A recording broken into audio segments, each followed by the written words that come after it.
Hey guys, welcome to the Improvement Podcast, where the mission is to help young men develop their character, identity, and mindset in order to activate their potential and achieve their goals in life. On today's episode, we have on another special guest. His name is Erik Everhard. He is an author, men's coach, and also a professional porn star. Thank you for coming to the show, Erik. Hey, thank you for having me, man. Yeah, my pleasure. Looking forward to speaking with you today. And so, just to give the listeners a little bit of background information about you and what you do, could you tell them what you do? Yeah, well, I'm an author, I'm a men's coach, and I've been a professional porn star for the last 23 years. So now my mission is to help guys by teaching them everything that I learned through my journey. So I teach them elite level sexual skills so that they can, master the bedroom just like they would dominate the boardroom and have that core level confidence that comes from mastering your sexual prowess. Okay, and so one question that I have for you is what was it that led to you getting into this space? What was it that I guess opened your eyes to the need for this like in society to where you feel like you had to come and fit that role? Yeah, so it was a long journey that started about 2009, and I took a relationship workshop through a Bulgarian man that I had met. And while I was at that workshop, I learned about this thing called NLP, right? And so I was And what is asking NLP? questions, neuro-linguistic programming. So when I heard about it, I thought, wow, that's kind of interesting. It sounds kind of like hypnosis, but it's not hypnosis. And I thought, well, that might be kind of useful. So I was asking people. I said, well, where's the best place to study this? Because I was living in Los Angeles at the time, and they said, well, the best school is up in Northern California, just outside San Francisco. So I said, great, okay, sign me up. And in the back of my mind, I was like, okay, well, if it's kind of like hypnosis, like, it could be good for business. You could use it to, make people sort of do what you want or something like that, which turns out to be not what the school was like at all. It was the most fascinating experience. So I went there for 3 years. I got my master's level certification in neurolinguistic programming. And as I went through that journey, I had to confront all my own sort of demons. And by the end of it, I was left with all these existential questions. Okay, what am I really here to do? Who am I? What is this all about? I was at the time, I was now sort of disenchanted with porno, and I felt really lost. I was like, okay, well, what am I here to do? So that began, what felt like to me, I kind of call it the lost decade. So I was on the search.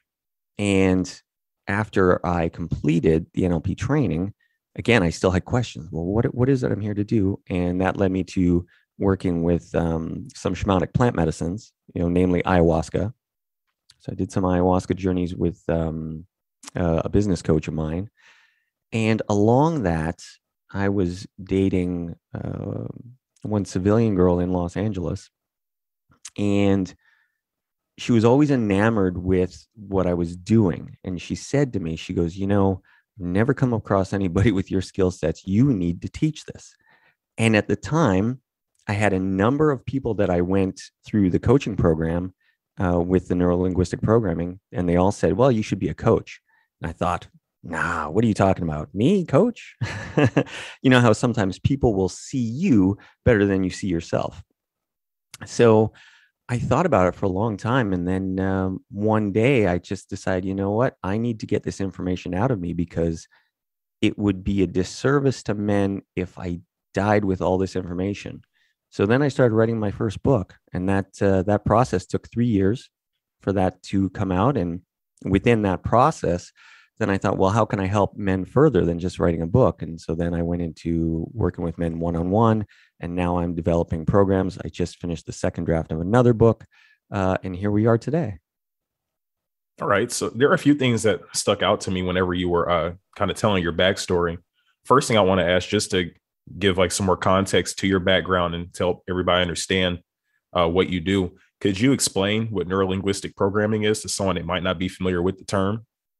Yeah, so it's using speech patterns to basically help people reframe their experience.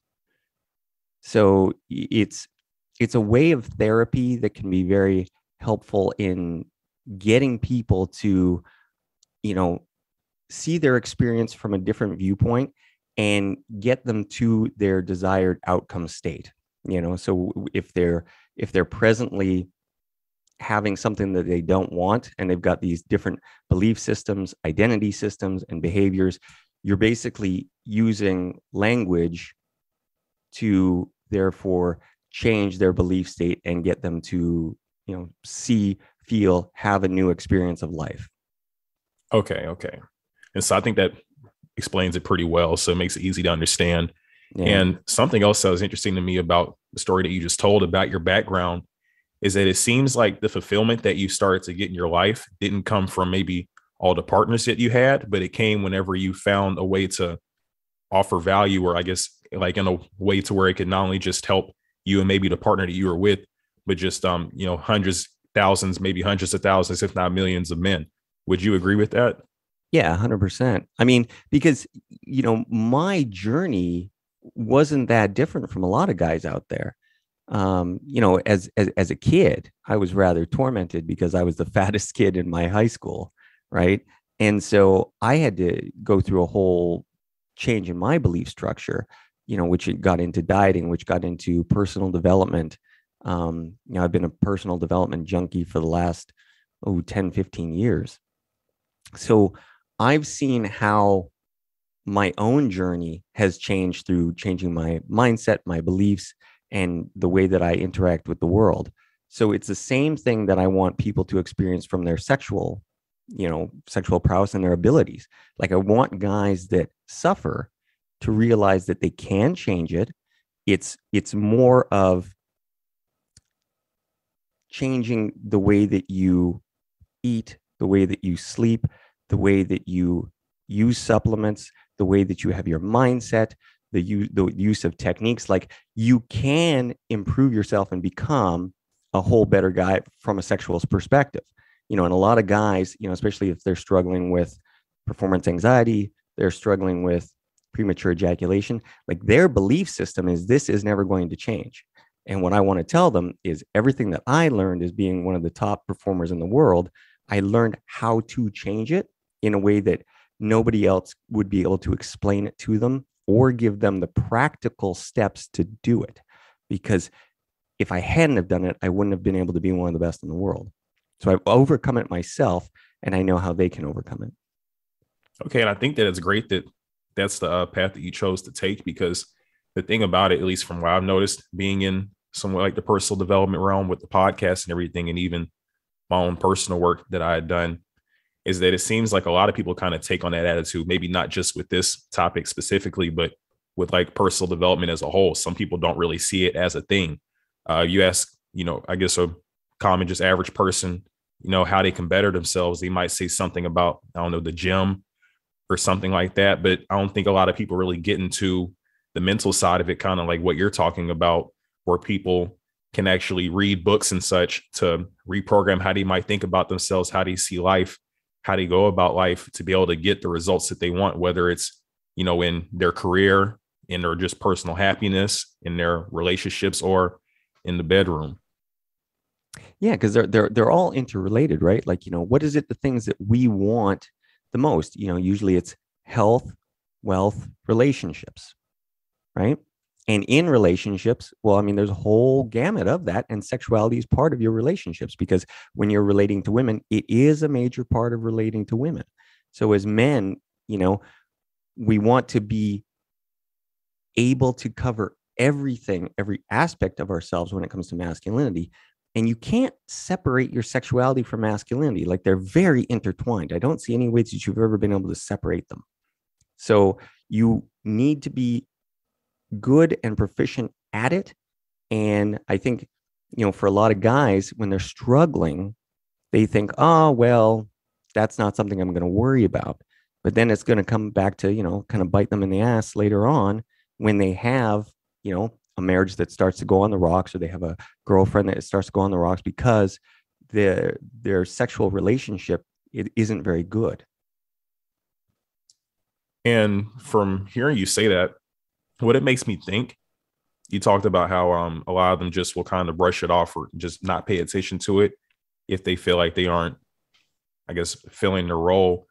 And you think that might be like a pride thing, to where, it might be seen as like embarrassing or whatever to maybe look to improve or to get feedback or to ask for help with something like that? Oh, yeah. Well, here's the thing, right? Like, and I'm sure we can all relate to this. Like, I remember when I was in high school, and of course, this is the time when all guys are, they're comparing themselves to everybody else. And I just remember somehow it came out about penis size in the class, right? And suddenly I'm listening to this and nobody's backing down. Like this one guy's like, oh, I got 8 inches. The next guy, oh, I got 9. I got like these ridiculous, sizes that they're throwing out that, I've been in the business for 23 years. Like I'm listening to this stuff. I'm like, you guys are crazy. Like I've seen it all. Okay.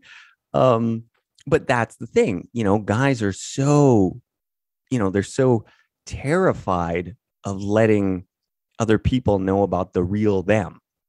And you see it all the time, where it's the overcompensation.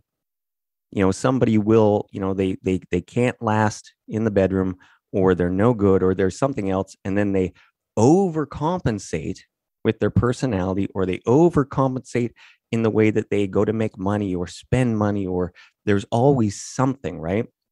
So it's a very real part about men that they don't want anybody to know about. And the one thing that I noticed, like especially when I would work with men, is it's a very private issue. Guys don't want to talk about it with other men in general, unless they're going to a therapist. If you ask somebody, are they having any problems in the bedroom, they'll say, oh no, everything's great. And then when you get them alone by themselves, they'll say, okay, well, here's the real deal. So it's definitely it's an issue of pride, but it's also, guys are scared because the pressure and the burden of man out there now is more than it's ever been, especially when it comes to performance, when it comes to, what the media says they have to be like, when it comes to what now women are saying that they want them to be like. So they're getting it from all the angles with the pressure. And, a lot of guys are not able to, withstand that level of pressure. So to touch on that a little bit more, what would you say is the reason for why there's a lot more pressure on guys now than there might have been in the past? Well, I would say, first and foremost, it's, the media has made more expectations of them. And I would say society has made more expectations of them for real or imaginary. If we go back, say 50 years ago, well, if you had a good paying job and a steady paycheck, you were a stud. Now women are saying, well, I don't want that. Right. And even if you kind of go into, some of the red pill stuff, I don't agree with all of it, but there's some of it that is useful. And when you look at women's dual mating strategies, that I've seen come to light very true, which will often be termed as, they'll quote it as saying, alpha fucks beta bucks. But, at the core of it, it's the dualistic mating strategy is, on one hand, they want the exciting guy who's good sexually, that, gets them to tingle, but then they want the person that has, good job, is full of security, someone they can depend on.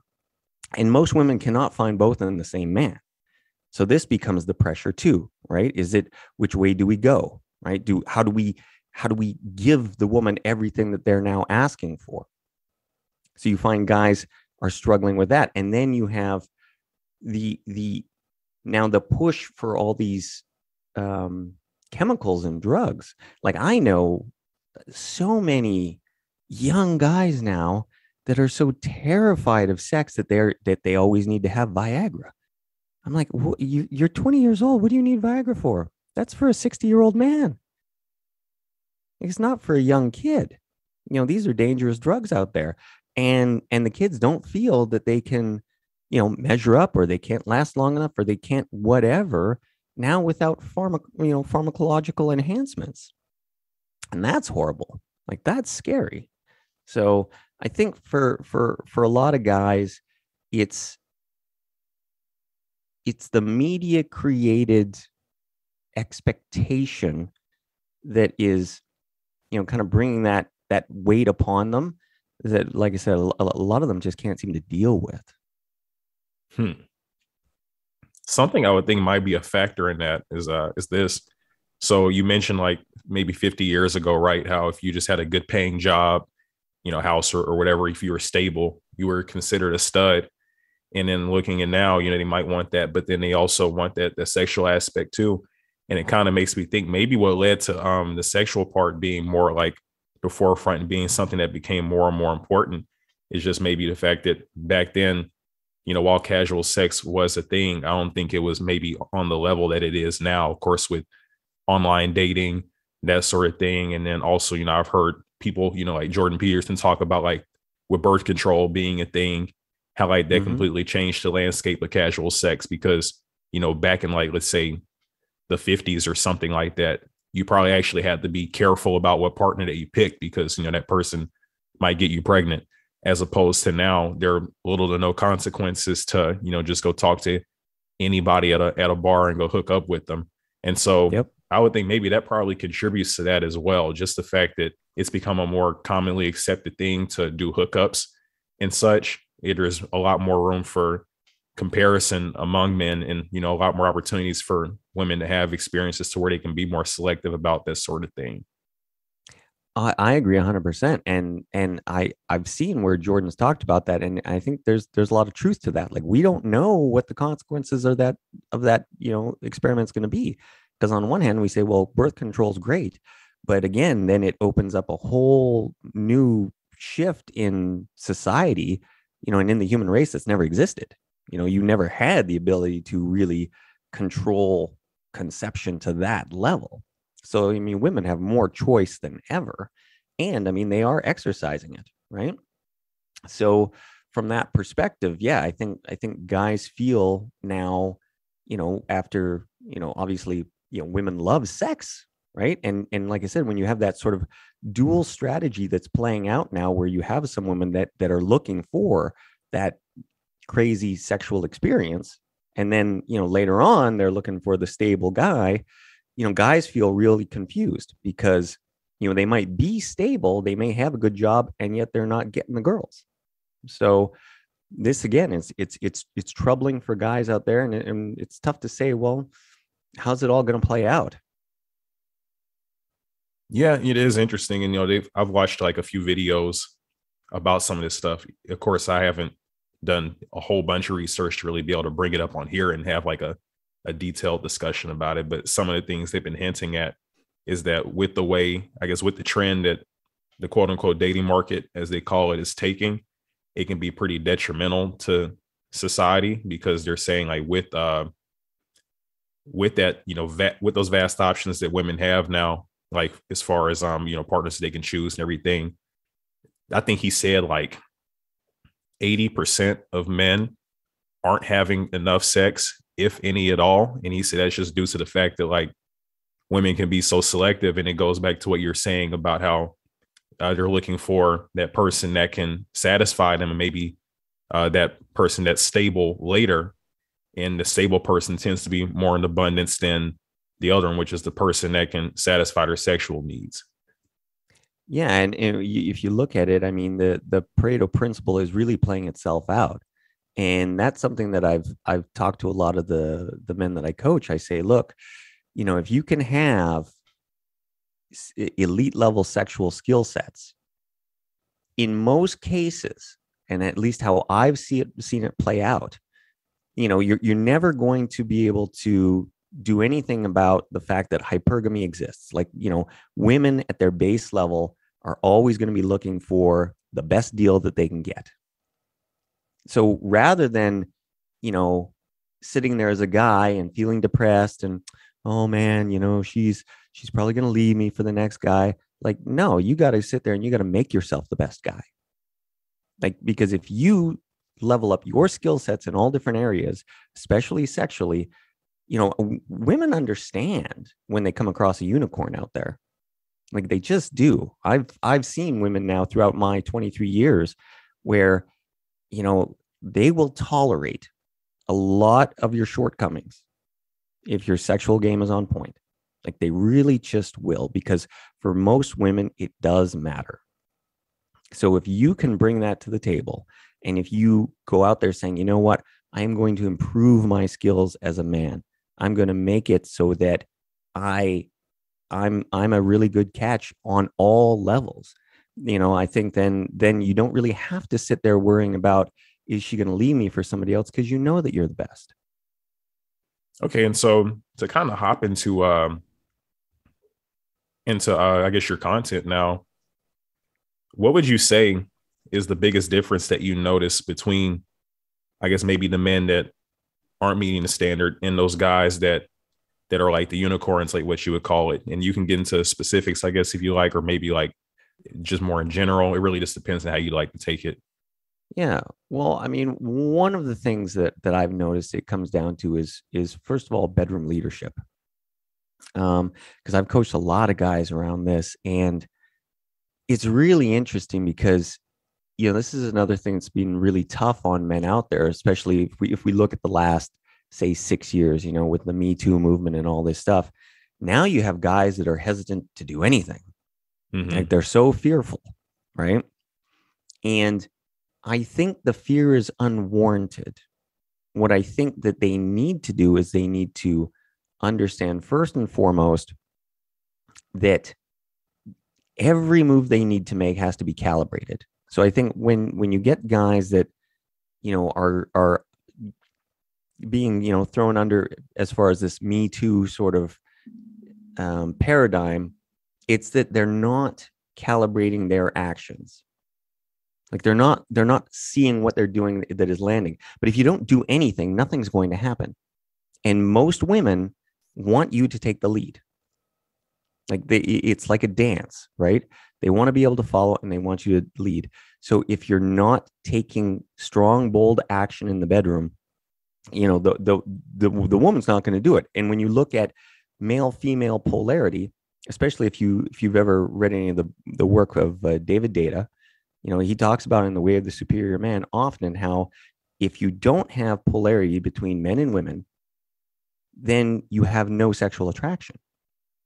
Because the closer you get to the center, now you have buddies. And buddies, they'll sit on the couch, they'll watch football together, have a beer. They're not having sex. And that's what happens to a lot of relationships, right? As the man becomes more feminine, the woman becomes more masculine, you end up with this androgyny. And it just doesn't create bedroom spark. So you need to keep that polarity as much as you can. And that starts by really leading strong in the bedroom. It's taking the lead. It's being spontaneous. It's creating a sense of danger. It's being the teacher to the woman being the student. So it sounds like a confidence thing, really. It's confidence, but here's the thing about confidence. Confidence is a byproduct. Confidence is never there in the beginning, right? Nothing that we first do are we confident at. Confidence is something that rises out of competence. So, what I try to give all my students is I'm like, okay, here's the framework for what works.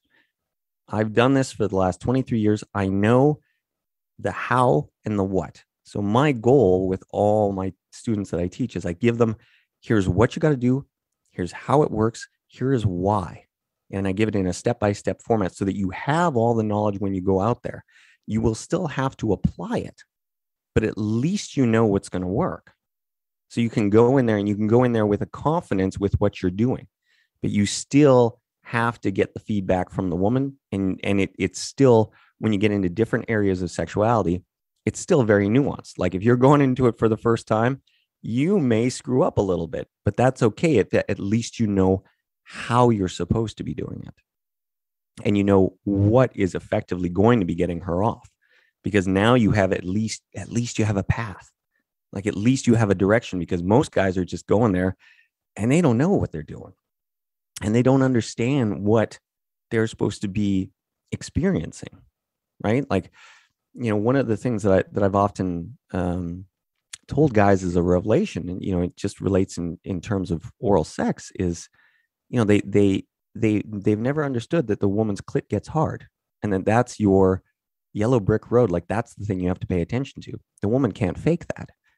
So when you experience it and then you understand it, now you know what her body is telling you, what her body's screaming at you that's going to work, that actually gets her off. But most guys, like, they're just down there. And I've asked them, I said, well, what are you feeling for? What are you experiencing? I don't know. I'm just down there. Well, that's not going to work very well. That's not a good strategy. So it's like I say, okay, here's what you have to be feeling for. Here's what it's going to feel like. When it does this, do X, Y, Z. And then they're like, oh my God, like, it works. I'm like, yes, it does. So, that's what I want to give guys, is I want to give them the roadmap from my 23 years in the business. Because, if you don't have a roadmap, you got nowhere. That's like saying, I want to go from LA to Vegas, but you're just driving in circles. Well, you're never going to get to Vegas, right? Without a map. Right. Okay. And so I noticed that you kind of got on more like the actual, like, signals and maybe like technique sort of things. And so what would you say are some of like the common mistakes that guys make, kind of like the one that you just mentioned, that lead to them maybe not having the experience that they want, or maybe not providing the woman with that experience that she wants? Well, so one of the first ones that guys make is they don't practice like they play. And I think this is a big key, right? Like, a lot of guys will suffer from, not being able to last long enough in the bedroom. But the analogy I often use is, well, okay, we all know Tom Brady, he's the GOAT, right? He's got the 7 Super Bowls now. Imagine this scenario. Imagine you got Tom Brady and he doesn't show up for preseason. He rides the pine for 16 weeks of the year. Somehow team manages to get into the Super Bowl. And then he gets up off the bench and he's like, put me in, coach. I know I haven't thrown a football for the last 4 months, but put me in. This is the Super Bowl. I'm going to win it for you. Not going to happen. Yeah, probably right? not. Probably not. But that's what guys are doing. Right? It's like they're not altering their neurology with certain exercises. They're not taking their supplements. They're not working on maneuvers of consciousness. They're not doing conscious masturbation. They're not doing their penis exercise. They're not doing any of it. And then they get the woman back and, the night's over in 30 seconds. And they're like, wow, God, how did that happen? Well, the reason it happened is because you didn't set yourself up for success in how you'd been acting the whole month, the whole 2 months, the whole 3 months before that event took place. So it's all about, what you're doing on the daily basis with your sexual health to enable you to do that. Because nobody's just coming out of the gate lasting 40, 50 minutes if they haven't trained for it. It's no different. You wouldn't go to the gym, throw 300 pounds on a bench and think you could do it. That'd be lunacy. Yeah, that's just thinking about the stuff that you said, thinking about it with that analogy, it really makes it pretty interesting, because I'm not gonna lie, I've never thought about like doing like prep or something like that, like to the degree that like what you're talking about, to where like there's like exercises and all these other things. And even, I mean, I've heard of, what is it called, ashwagandha, that's supposed to be like some type of like supplement that helps like your testosterone or something. But looking at it kind of like how you described and comparing it to like an NFL season or like an off season or all that, preparing and practicing, I've never thought about it like that before. So that it's very interesting when you make that parallel, and it just makes me think, there's so much that's probably untapped for a lot of guys as far as what you could do to improve yourself in that aspect. Well, yeah, and that's the problem, is a lot of guys just figure, well, that's just how it is, right? Like, if they only last 30 seconds, they're like, well, I guess that's how it is. Well, no, it's because you've trained your body to last 30 seconds. Now let's work on training your body to last 5 minutes. Then let's work on training your body to last 10 minutes. Then we can get your body to last 30 minutes. Like, it's all possible, but it's all about how do we alter your neurology?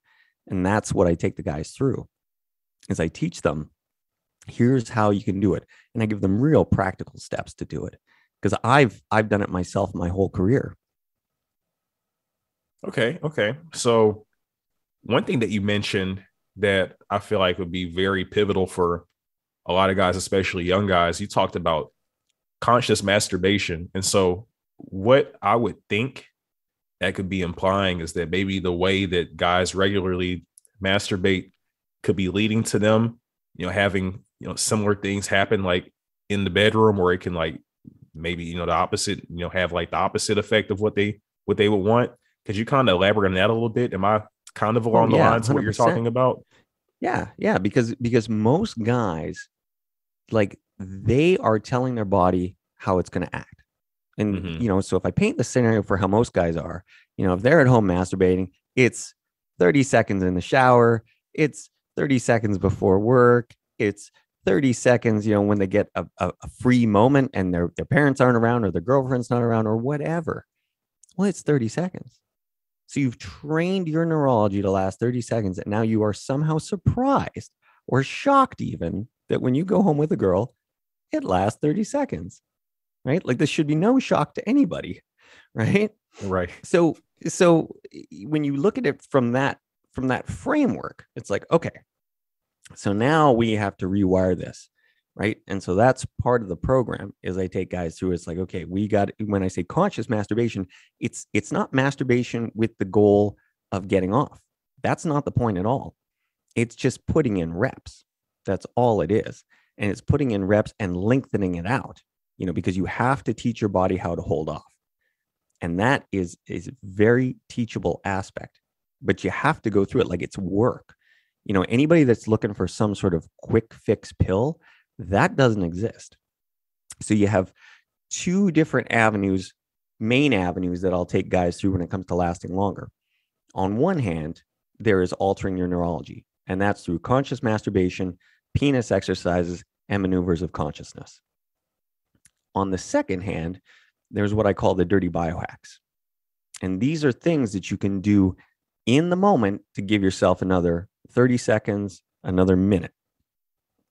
And the whole purpose of that is to get to what I found to be the amount, like the amount of minutes you needed to last to be able to desensitize your penis and get the reins of the beast, so to speak. And I call it the 5-minute marker, because I saw time and time again throughout all my years that even the pros, the best of the best, would be sensitive. But if they could make it to 5 minutes, once they got to that 5-minute marker, their neurology got desensitized, and then they could last for 40 minutes, 50 minutes, however long it was. So when I often teach the guys is I'm like, don't think about the goal, because it's this gargantuan goal. They say, oh God, I got to last a half hour. I got to last this. I say, no. You got to last 5 minutes. Because trust me, when you get to 5 minutes, things are going to change, very likely.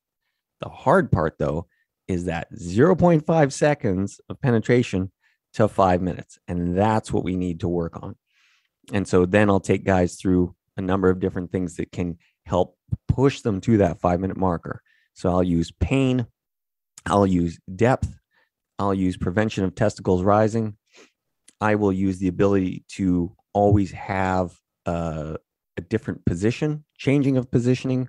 So there's a lot of different ways that you can enable yourself to have another minute, to have another 30 seconds, and those compound upon each other. Soon you're at 5 minutes, and now you've desensitized enough. You managed to, get a hold of yourself, and now you have control. Wow. This is really kind of puts it into like perspective. I like how deep you can go with this type of stuff. And now you can really be an expert in these areas as far as the techniques that you're talking about. And, even with the compounding and all that, it's just also interesting and like unique to me hearing this. And so if you had like one tip that you would give guys to focus on that could play the biggest role in them performing better, what would you say it is? Like somewhere to start. Always, yeah.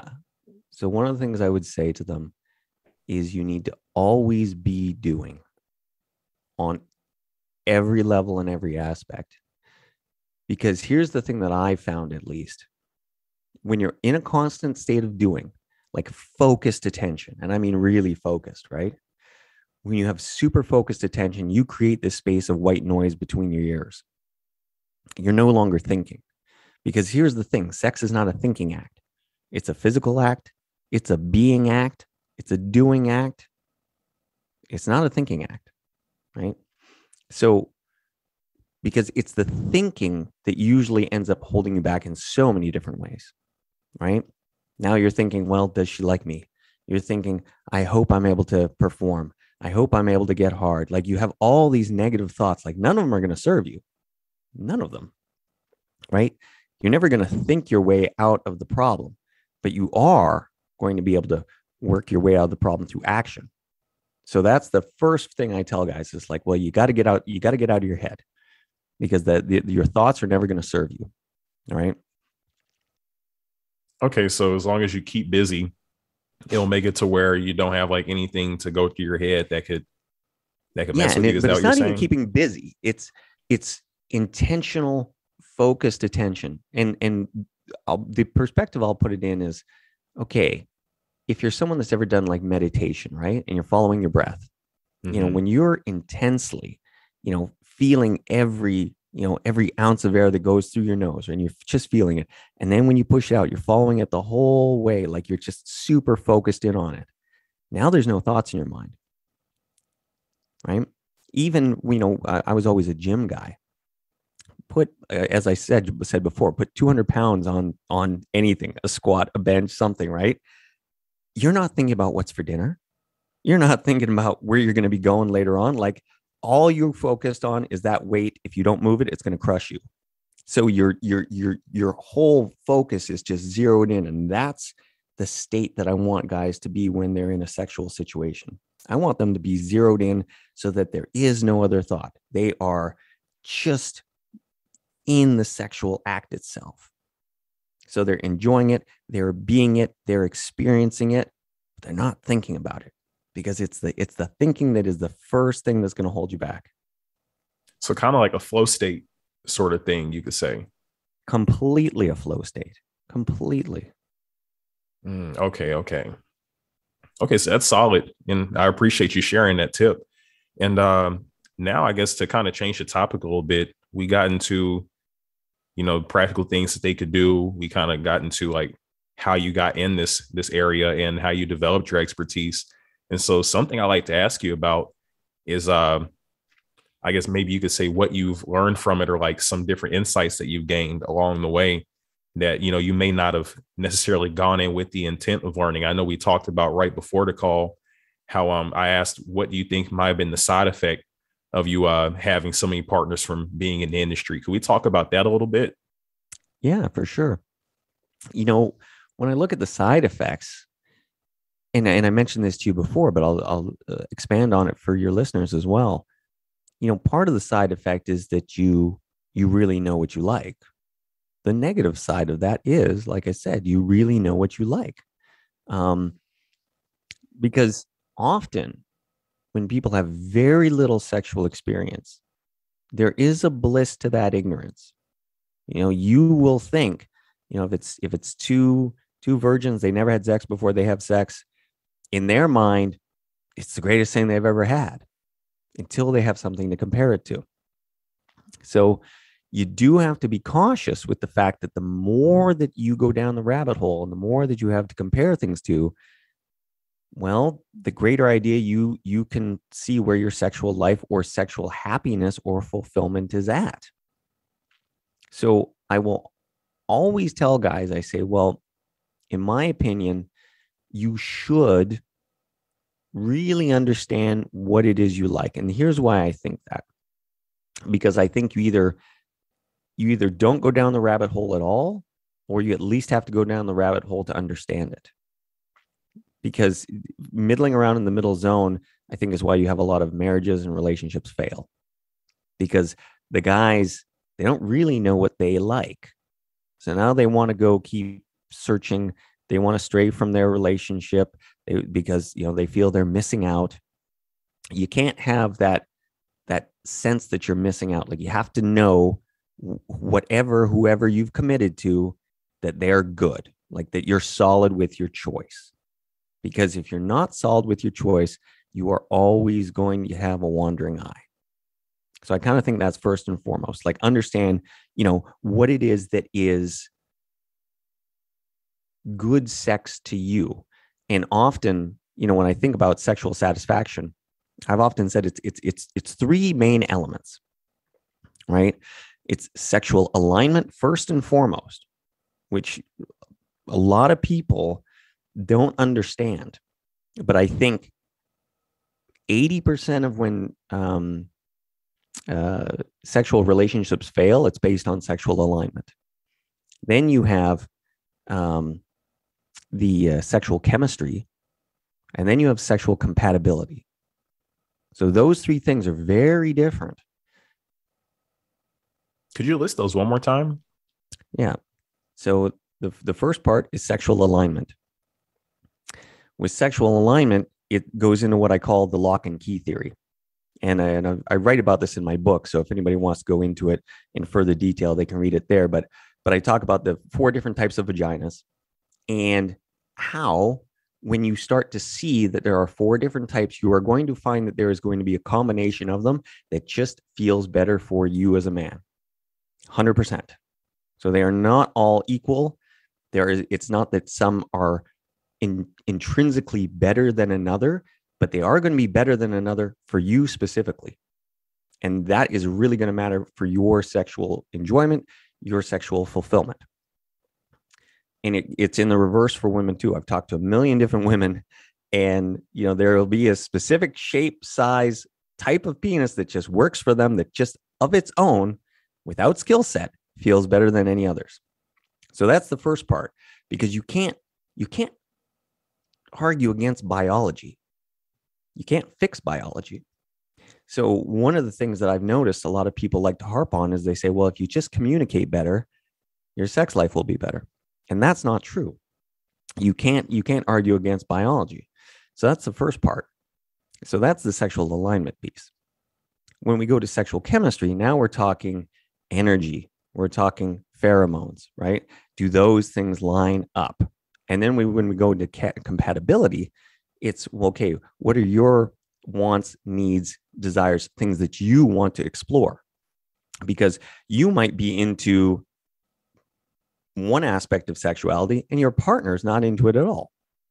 Well, now you don't have compatibility, but you may have alignment, but you won't have compatibility. So it's these 3 different levels that I think really encapsulates sexual satisfaction for somebody. Do you have sexual alignment? Do you have sexual chemistry? Do you have sexual compatibility? All right. And I appreciate you breaking those down again and like getting into the specifics. And so I'd like to just touch on one thing that you said right before that, I guess, before we go ahead and close out. Mm-hmm. And it was, I don't remember exactly how you phrased it, but it was something to the effect of, when we were talking about ignorance is bliss, you said it's better to either, I think this is how you phrase it, either to not dabble at all or to go full force, not to teeter totter kind of in the middle, right? Can we touch on that just a little bit more? Could you, I guess, maybe drill down into that and give like a little bit more detailed explanation so the listeners can get a better understanding of that, what you're saying? Totally. So from my perspective and what I've seen that works out there, if you just want the bliss, stay ignorant, and that means, if you've got the high school sweetheart, marry her, never do anything with anybody else, because then there's never a comparison. Mm-hmm. Then you will always be happy, at least in your mind. As soon as you start branching out to more other partners, now you have comparisons. And I think we talked about this before we started rolling. But imagine if the only flavor of ice cream you ever tasted was vanilla ice cream. Never another. You're like, oh man, vanilla's great. Okay, I love vanilla. But then suddenly you go to one ice cream stand, they got 3 flavors. Now you got strawberry and you got chocolate. Like, oh man, okay, well there's that chocolate, there's that strawberry. Well, Jesus, take them to 101 flavors. And they're like, oh my God. Right. But I guarantee you, if you went through all the flavors at 101 flavors, you will find your flavor. And at that point, if you've tasted all the ice creams, at least at that point, you are solid in your decision. Like if you say, I like chocolate chip, well, you'll know it. You've tasted all the other stuff, so you don't need to go tasting anything anymore. Mm-hmm. It's the fact if you've only tasted that chocolate, that vanilla, that strawberry, and you know there's all these other flavors, now you're like, oh man, I got to try that. I got to try that. I got to try that. So it's like either go through the 101 flavors or just stay with vanilla, because in either scenario, you might find happiness. But when you're middling in that middle ground, I think that's where you get a lot of these relationships that fall apart, because nobody is really sure what they like. And they're not willing to commit to the flavor that they've got because they see, well, there's all this other stuff out there I might want to try. What it sounds like to me is that for like the regular average guy, it seems like it would be his best bet just to stick with the vanilla. Because the thing is, at least I would think, or at least from what I would see, the average guy probably doesn't get the chance to taste maybe all 101 flavors. And so the thing is, as long as he's stuck in that middle ground, which, like you said, which is probably the majority of guys, he never might actually find that flavor, that was his, I guess you could say the absolute best one for him. And so it's just something that's interesting to think about. Cause like I told you, like before when we had talked, now I have a Christian background. And so, of course, in the Bible, it talks about, not having sex before marriage. And it makes me think about that, how if that's the way that you go about it, you find that person that's compatible with you in like all the other ways that are like non-sexual, then, when you have that vanilla, that's all it's functional, it works for you. Like you said, you have the ignorance, which leads to the bliss, and it makes it to where you have a much better chance at that one person. But then I guess whenever you start tinkering and like trying the different flavors, like what you mentioned, it makes it to where, you might still find somebody that's compatible with you on all those other levels. But since you had these tastes of these different flavors, it makes it that much harder to find somebody that you could settle with, because that one aspect, which is, very important, it gets more and more important, I guess, especially as you start getting the more experience. It can make it to where all these people that might have been compatible to you at the base level, at the vanilla level, are no longer viable partners. It's just something really interesting to think about. Yeah. And, and that's why I like to bring it to everyone's attention when I talk about the sexual alignment piece. Because when I've talked to guys about that, and when I tell them about the 4 different types of vaginas, and when they've actually started to put some conscious thought into it, then they will look back on previous relationships and they'll be like, wow, you know what? So-and-so, I had this incredible, like, and they didn't know why the sex was so good with that person. Right. And then I say, okay, what was this like? What was like, I break down the different types, and then they're like, yeah, it was exactly that type. And when I came across that exact type of woman again, there was, the sexual relationship just worked. So what I want guys to acknowledge or to understand is, because I don't think it's necessarily functional, especially if we look at most guys out there. I mean, most guys are in that middling world that we talk about. So how can I give them the sense of what I've gone through without them needing to do it? And that's what I try and teach them, is like, okay, here's what you want to look for, from a sexual partner. And then when you find it, understand that is what you're looking for, so that you don't need to be going down the rabbit hole, because the rabbit hole is endless. If you're just out there, you want to, have more women just to have more women. Well, it becomes almost like a drug addiction, right? And ultimately that's never fulfilling. So if you're going to go on the journey, there has to be an end to it at some point. And that means you have to say, okay, this person works for me on all these levels, but we are sexually compatible. We've got sexual alignment and we have sexual chemistry. Because I think a lot of, especially today, I think you have a lot of relationships that fall apart mainly because the sex starts to, not be working, right? And then that impacts every aspect of the relationship because, even though we don't want sex to be all of a relationship, it is the fundamental thing that separates men and women. And it is one of the fundamental things that brings men and women together. So we do have to deal with it and find a way to make it work for us. All right. Well, that pretty much wraps everything up. We are, I guess, up with our time now. And I really appreciate you coming on to speak about this. This is definitely one of the more intriguing conversations that I've had. It's definitely outside of the typical Himprovement box. And I appreciate you, being willing to kind of tailor your content and everything to what I do. And so for anybody that wants to look you up or find more info about you or find your book, where should they go? Yeah, they can find me at www.erikeverhard.com, ERIK. There I've got my book. I have new courses.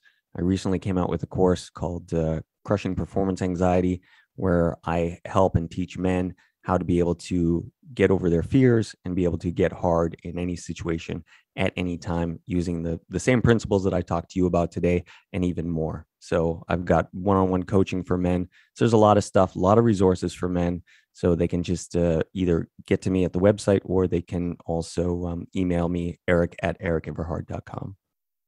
All right, great. Well, thank you. I hope you enjoy the rest of your day, Erik. Thank you, man.